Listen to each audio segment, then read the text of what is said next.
Boa tarde, sejam todos bem-vindos a esta live promovida pelo Novo Dia e pela Urbem. Hoje nós vamos conversar com o prefeito de Jundiaí, Luiz Fernando Machado, que também é o presidente do aglomerado urbano de Jundiaí e que tem aí em seu currículo recente, em seu trabalho recente, uma série de medidas aí para conter essa praga aí que é o coronavírus e essa doença que ele provoca, que é a Covid-19. Boa tarde, prefeito. Boa tarde, Anselmo. Boa tarde ao Novo Dia, também à Urbem, que promove aqui já esta discussão com relação à nossa cidade, os encaminhamentos da Covid-19, como você mesmo disse. Uma satisfação, Anselmo, poder estar junto com vocês. Prefeito, o senhor aí criou aí o inquérito epidemiológico. Isso seria o que, basicamente? Isso é uma investigação que você faz não somente para entender aqueles que estão internados e que testam positivo para o coronavírus. Isso é uma investigação para você compreender como a disseminação do vírus acontece na cidade. Para que você tenha uma ideia, aqueles que estão nos acompanhando, a referência que se virou no mundo com relação à testagem foi a Alemanha, que testa 2,5 habitantes para cada para cada grupo de 1.000 moradores da cidade, para cada 1.000 cidadãos das cidades. E aqui em Jundiaí, nós estamos testando 5% da população. Lá, eles testarão 2,5% da população e aqui 5%. Para que serve essa investigação epidemiológica? Para se compreender o volume de pessoas contaminadas na cidade e também compreender, à medida que você identifica o positivo, o isolamento e também o seu tratamento. É uma medida que Jundiaí faz exatamente em consonância com tudo aquilo que os organismos internacionais e os principais países que lutam pelo coronavírus têm como modelo. É o modelo da testagem para o isolamento e tratamento das pessoas. Bom, preventivamente, antes que a coisa degringolasse ou que assumisse proporções maiores, o senhor aí pediu um aumento no número de leitos de enfermaria e de UTI para os possíveis pacientes da Covid-19. Esse aumento é significativo? Ele é muito significativo, Anselmo. Antes do aumento, dizer para você da separação por alas daqueles que são os pacientes internados na rede pública em Jundiaí. Nós temos pacientes Covid em alas exclusivamente para Covid e pacientes de outras patologias sendo tratados em alas exclusivas de outras patologias. Para que você tenha uma ideia, hoje o Hospital São Vicente conta com 117 leitos exclusivos para Covid. E quando nós iniciamos esta crise, nós tínhamos 16 leitos para Covid, 101 leitos a mais daquilo que nós tínhamos no início desta crise. Portanto, o sistema de saúde de Jundiaí é um sistema robusto, um sistema sólido, e esse sistema, nesse momento, vem conseguindo absorver as demandas tanto de enfermaria como também de leitos de UTI, e especialmente os famosos respiradores que estão disponibilizados para a nossa população aqui. Para que o cidadão que está nos acompanhando tenha a informação correta, nós ocupamos já um volume elevado de leitos de UTI. São 75% da nossa UTI está tomada. Porém, somente 42% dos nossos respiradores estão sendo utilizados. Por isso, essas nossas articulações para poder promover entre o Hospital São Vicente e o Hospital Regional uma melhor interação, na minha avaliação, esta interação é o objeto maior aqui da nossa felicidade poder estar acomodando a nossa população que necessita de leitos nos leitos hospitalares aqui da cidade. E parece que o senhor também tem leitos aí, como é que eu diria, em stand-by. Caso do GAC, que teria montado já um hospital de campanha, um hospital de emergência. São muitos esses leitos aí, reserva, digamos? São, Anselmo, nós temos uma primeira fase a ser aberta no hospital de campanha, né, que será no 12º GAC, e eu fiz essa opção exatamente para não ter que contratar uma estrutura física de hospital. Nós entendíamos que o volume dispensado para a contratação de uma estrutura física para o hospital de campanha não se justificaria em Jundiaí, porque nós temos espaços que podem ser utilizados para isso. O exemplo é o 12º GAC, que já nos próximos dias receberá 25 leitos de enfermaria com a estrutura pronta para o acolhimento das pessoas. Assim como também nós temos capacidade de crescimento, já que o Hospital Regional e o Hospital São Vicente trabalham de maneira unificada, nós temos condições ainda de ampliar mais o volume de leitos de enfermaria e UTI dentro do Hospital São Vicente e também do Hospital Regional. Bom, deixando a doença de lado, deixando o vírus de lado, só de lado, porque o assunto continua o mesmo. A prefeitura, o senhor tomou aí algumas medidas no sentido de aliviar esse encargo econômico, que muita gente perdeu emprego, muita gente teve redução de salário, muita gente se viu de uma hora para outra numa situação praticamente, vamos dizer, de emergência. O que a prefeitura fez? Adiou o pagamento de impostos, deixou de cobrar algumas coisas, o que ela fez? Bom, Anselmo, primeiro nós tivemos a sensibilidade de tratar primeiro daqueles que são os mais vulneráveis. Então nós fizemos postergação de cobrança de ISS fixo, né, aquela taxa do ISS fixa para alguns empreendedores, fizemos ações junto ao SEBRAE para qualificar e capacitar, nesse momento de alternativas para o comércio, especialmente o comércio eletrônico, uma gama, né, de empreendedores aqui na cidade, assim como também estamos atentos à questão da empregabilidade. Nós criamos aqui no dia 12 de maio, entrou no ar no dia 12 de maio, um novo portal da empregabilidade, em parceria com um grupo de agências de emprego aqui da nossa cidade.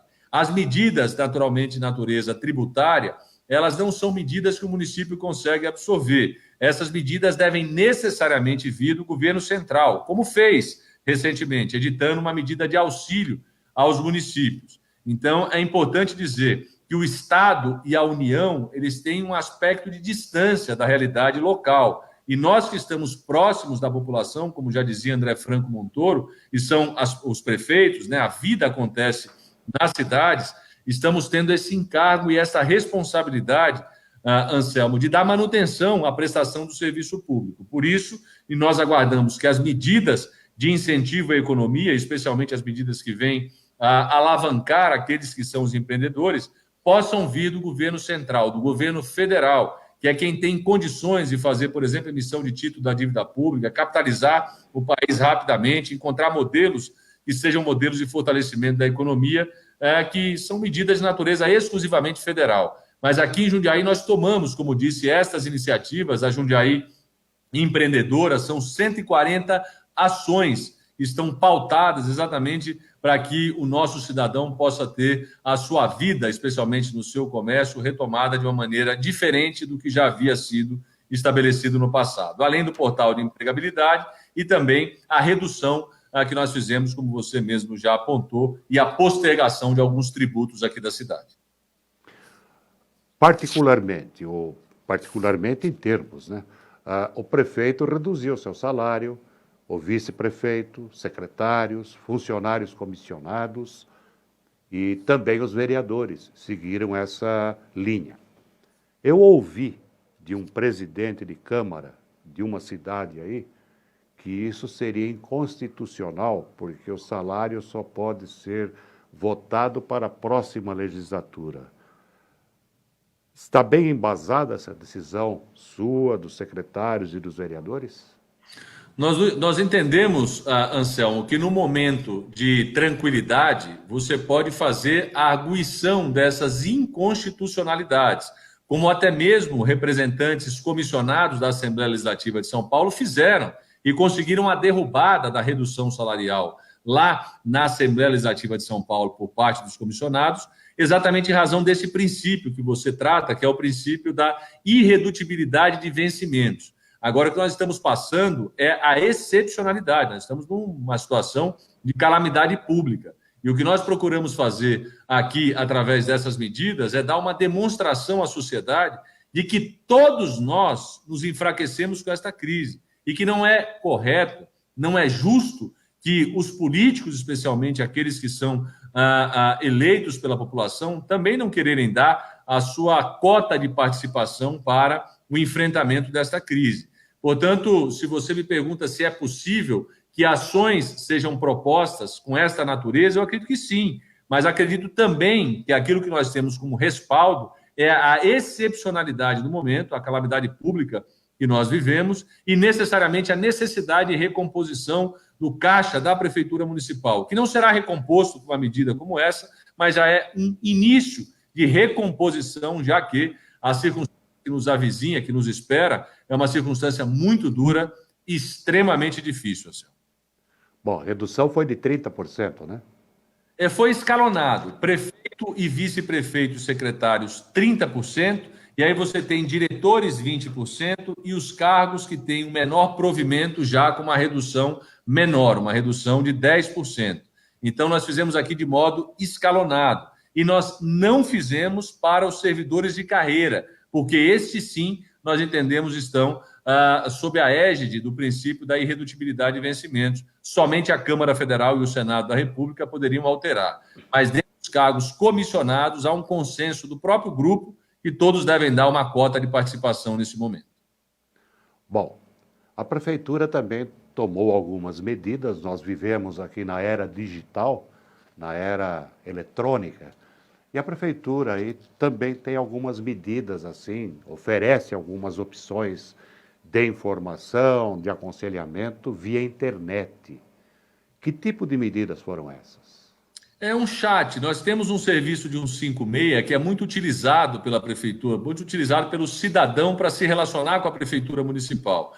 E o que nós fizemos foi a extensão do atendimento do chat, não só para aquilo que normalmente o 156 tinha de previsão. Nós inserimos as dúvidas, o atendimento psicológico, nós inserimos ali o agendamento para testes rápidos feito em unidades básicas de saúde e nós colocamos uma equipe, Anselmo, que não poderia estar dentro dos equipamentos de saúde trabalhando numa posição remota para orientar e informar o cidadão da cidade das medidas de enfrentamento ao coronavírus. Nós percebemos que há muitas dúvidas por parte do cidadão e com esse meio eletrônico, com essa forma digital, nós conseguimos chegar na casa do cidadão sem necessariamente termos que visitá-lo fisicamente. O telefone tem sido uma boa alternativa, o chat tem sido uma boa alternativa de contato do cidadão aqui com a Prefeitura Municipal. Desta forma, nós temos conseguido equilibrar aqui essa ansiedade da população que está em casa em busca de informações. Ainda, Anselmo, dentro dessa linha de dados, nós também utilizamos aqui na Prefeitura uma ferramenta que é o BI, que é um sistema de inteligência, onde nós cruzamos dados. Esses dados cruzados nos dão capacidade de tomar melhores decisões, melhores alternativas e soluções aqui na nossa cidade. Por isso, Jundiaí tem sido considerada uma cidade diferenciada no comportamento com relação à crise, porque usa o seu potencial exatamente para poder informar melhor e tomar medidas que sejam consistentes aqui da Prefeitura em benefício da comunidade jundiaense.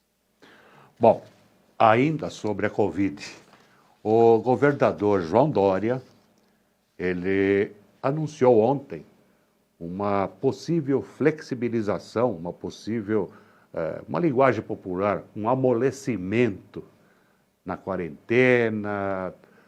Jundiaí tem alguma perspectiva de fazer isso? Jundiaí tem uma perspectiva de fazer isso a partir do dia 1º de junho, mas com regramentos restritivos, tanto regramentos sanitários restritivos, absolutamente sólidos para que nós possamos enfrentar essa crise, e também de limitação de quantidade de pessoas nos espaços que serão permitidos o funcionamento. Agora, Anselmo, é muito importante essa sua parte da entrevista para que nós possamos ser transparentes com a sociedade. E aqui em Jundiaí, a situação não é calma com relação ao coronavírus. Nós temos 75% das nossas UTIs sendo utilizadas na rede pública. 83% na rede privada. Apesar de termos aqui uma estrutura, como disse, que consegue avançar, na nossa percepção, o volume maior de casos, ele se concentrará exatamente agora na próxima semana, a partir da próxima semana, no mês de junho. Então, quero aqui refletir com você que está assistindo este bate-papo, esta live, e que não é em razão desta medida que nós já estamos contemplados numa fase que seria uma fase de flexibilização para a abertura do comércio. O cidadão deve enfrentar esta abertura sem os devidos cuidados. Nós ainda não estamos em uma fase em que nós podemos dar tranquilidade ao cidadão com relação à propagação dessa doença. Muito pelo contrário, nós precisamos informar ele que, apesar da possibilidade de abertura desses comércios na segunda-feira, a circunstância que nos afeta aqui na cidade é de muita atenção. O volume de pessoas mortas é um volume muito significativo, o volume de casos que nós temos constatado diariamente é significativo, portanto, qualquer tipo de descuido pode custar muito caro para o cidadão jundiaiense. Então, nós temos sim a construção aqui, inclusive nesse momento, de protocolos que estão sendo desenhados para a publicação amanhã, na sexta-feira, daquilo que será feito, mas é necessário também informar o cidadão que nós não estamos vivendo tempos de calmaria, muito pelo contrário, nós estamos vivendo tempo de absoluta atenção e esta crise é uma crise que ainda se prolongará por um bom tempo, não só no estado de São Paulo, não só no Brasil, como também aqui na nossa região. Bom, prefeito, endossando aí o que o senhor observou, eu já conversei com alguns comerciantes e a impressão que se tem, que eles transmitem, é que se abrir a loja vai ter uma fila de gente para comprar. Eu acredito que não será bem isso, porque quem tem dinheiro vai segurar um pouco, vai comprar o necessário. Então, não vai afetar tanto essa restrição, vai? Eu acredito, viu, Anselmo, como você, de que a população ela está assustada com tudo aquilo que tem acontecido e ela está procurando se preservar mais. Então, eu acredito naquilo que você está dizendo, que as pessoas que têm a necessidade, que elas sim, elas se voltarão a essa agenda de compras no comércio local. Mas aquela pessoa que ainda está no momento de reflexão e mais contido, no sentido de não sair às ruas, eu acho que ela não vai provocar uma corrida às lojas, não vai provocar uma corrida aos centros comerciais. Eu vejo também, ainda com um pouco de conservadorismo, esta busca das pessoas desenfreadamente pelo consumo. Primeiro, que há um enfraquecimento econômico, está muito claro disso, para toda a sociedade brasileira. E segundo, que o medo ainda persiste. Nós percebemos claramente, em razão exatamente daquilo que temos no contato do dia a dia, percebemos a dificuldade das pessoas em poder se relacionar, inclusive socialmente, no seu bairro.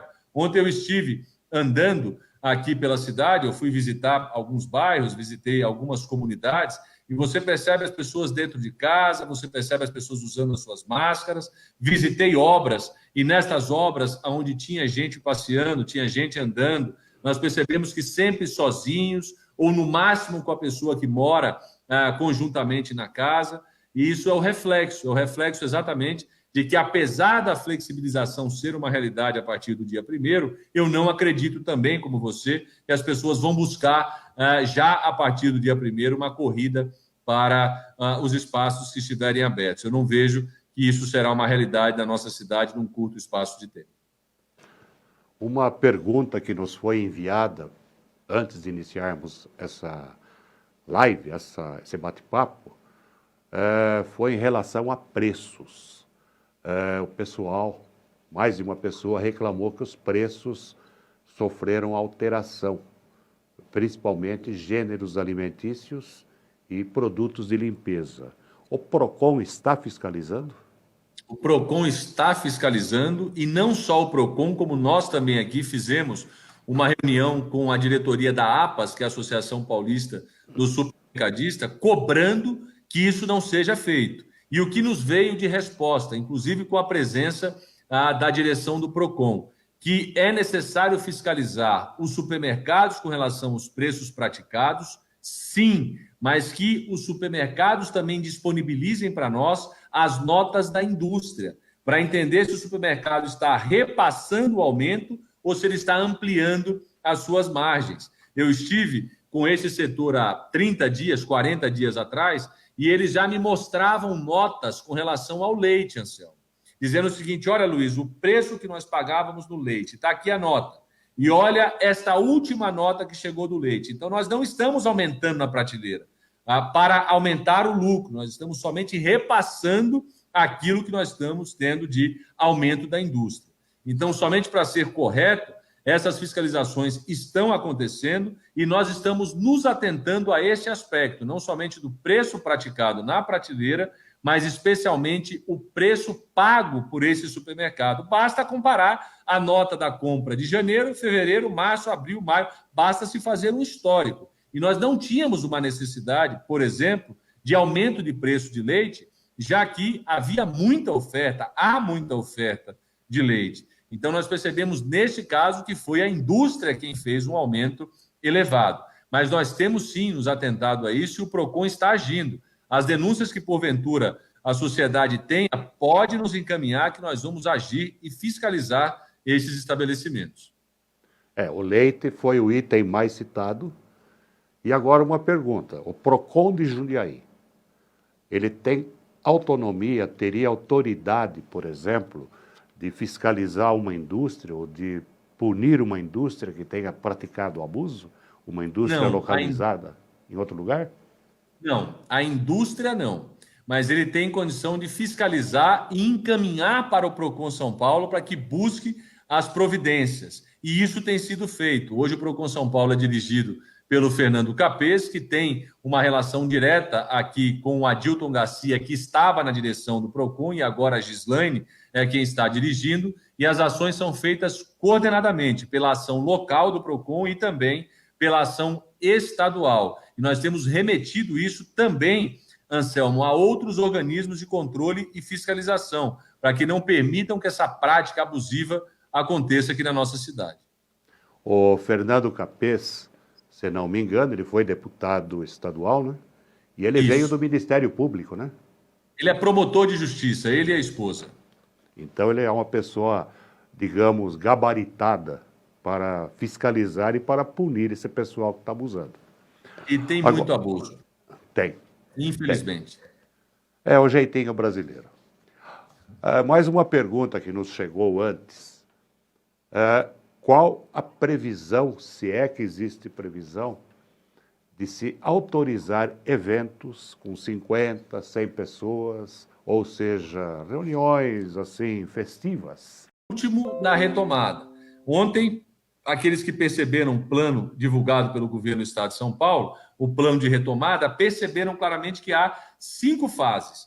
E este setor estaria na última fase, exatamente em razão daquilo que promove, que são grandes aglomerações. Eventos, partidas de futebol, jogos de futebol, teatro, cinema, essas atividades que concentram pessoas, elas não têm ainda uma previsibilidade com relação à sua retomada e funcionamento. Quer dizer que festa, por enquanto, podemos esquecer. Não é o horário, nenhum momento ainda para as festas, Anselmo. Tá. Para mais esclarecimento, isso será, essa flexibilização ou esse amolecimento, digamos, em Jundiaí será publicado na imprensa oficial de amanhã. Exatamente. Tem como adiantar um ponto ou outro? Tem, Anselmo. O que eu posso adiantar é que nós vamos, de fato, consolidar as 5 atividades econômicas que foram permitidas, só que seremos mais restritivos do que a própria deliberação sanitária do Estado. Vou dar um exemplo a você. Os shoppings. Os shoppings, diante do regramento sanitário que está expresso pelo governo do Estado de São Paulo na entrevista coletiva de ontem, ele consta menos restrições do que a própria Associação Brasileira de Shopping Centers tem enquanto indicativo dos hospitais ou dos consultores que eles buscaram. Eu sei que a validação do protocolo dos shoppings, por exemplo, essa validação ela foi feita pelo Instituto Sírio-Libanês, foi o Sírio quem deliberou. Se você pega a Abrace e as deliberações do Sírio para a abertura de ações, então eu posso lhe adiantar que as 5 atividades funcionarão aqui na cidade, mas com restrições ainda maiores do que o próprio Estado colocou. Bom, isso é a parte do comércio. Bom, a prefeitura tem aí uma renúncia fiscal temporária, aí, adiando o pagamento de alguns tributos, aquela coisa toda no sentido de aliviar o cidadão, e isso mexe, não vou dizer no bolso, mas mexe no cofre da prefeitura. Alguma obra, algum trabalho precisou ser parado, diminuído, ficou mais restrito por conta de menos dinheiro? Sim, Anselmo, não obras que estavam sendo contratadas com a rubrica exclusiva do investimento. Essa pergunta é importante, porque as pessoas, por muitas vezes, elas não compreendem no senso da administração pública os recursos que são vinculados para custeio e os recursos que são feitos para investimentos, que são contraídos para investimentos. Vou dar um exemplo. Os programas do Finisa, que envolvem recapeamento de asfaltamento, escola, equipamento de saúde, etc. Esse financiamento ele é exclusivo para investimento. Nada parou. Porém, aquele que é o recurso próprio, fonte tesouro, fonte da própria prefeitura municipal, estes nós contingenciamos praticamente todas as despesas que não sejam de característica essencial. E um outro ponto importante é o seguinte: a manutenção das obras, elas têm uma correlação direta com o emprego. Se você não tem obra e se você interrompe a obra, você gera um reflexo também no desemprego. Chegou-se a falar em nível federal num amplo programa de investimento com recursos públicos, exatamente para se fomentar a atividade da construção, que tem na cadeia produtiva um número enorme de pessoas empregadas. Então, aqui em Jundiaí, nós estamos revendo contratos, estamos revendo exatamente aquilo que está sob a fonte da prefeitura, mas aquelas obras que são contratadas e vinculadas a programas de financiamento como o Finisa permanecem em plena atividade, a todo vapor, exatamente para que nós não geremos, a partir dessas interrupções, ainda mais desemprego na nossa cidade. Mais alguma coisa, prefeito? Agradecer, Anselmo, uma ótima entrevista, você sempre o jornalista que faz com qualidade os seus questionamentos, agradecê-los e me permanecer aqui à disposição para caso você tenha qualquer outra dúvida, que seja sua, que seja do próprio telespectador, para que a gente possa sanar. Ok, prefeito, eu que agradeço sua atenção, essa meia hora aí que o senhor dispensou para nos explicar, nos explicar, não é só a mim, a todo mundo que está vendo aí pelas redes sociais, e sempre que quiser, sempre que puder, as portas aqui, ou melhor, as câmeras aqui estão abertas. Muito obrigado, Anselmo, obrigado aí a todo o grupo Novo Dia, a Urben também por ter nos proporcionado esse bate-papo e permaneço, como disse, aqui à sua disposição para eventuais esclarecimentos. Mais uma vez, muito obrigado. Amanhã nós voltamos a dar informação ao cidadão com relação ao protocolo e ao decreto que será publicado para as flexibilizações a partir do dia 1º de junho. Tenho certeza que vamos ter muito assunto ainda pela frente para debater. Muito obrigado, tenha uma ótima tarde aí para você, um bom trabalho. Bom trabalho também, prefeito. Esse foi o prefeito Luiz Fernando Machado, prefeito de Jundiaí, presidente do aglomerado urbano de Jundiaí, que explicou aí as medidas que já foram tomadas e que as outras medidas que serão também publicadas amanhã na imprensa oficial do município, que agora também é disponível na internet e no site da prefeitura, que é o www.jundiaí.sp.gov.br. E dia 1º de junho, aproveitando aqui, que é segunda-feira, o lançamento da revista Urbe, que a princípio será digital, uma vez que a situação nos obriga a isso, mas uma revista bem abrangente com assuntos bastante interessantes. Uma boa tarde a todos e obrigado pela audiência.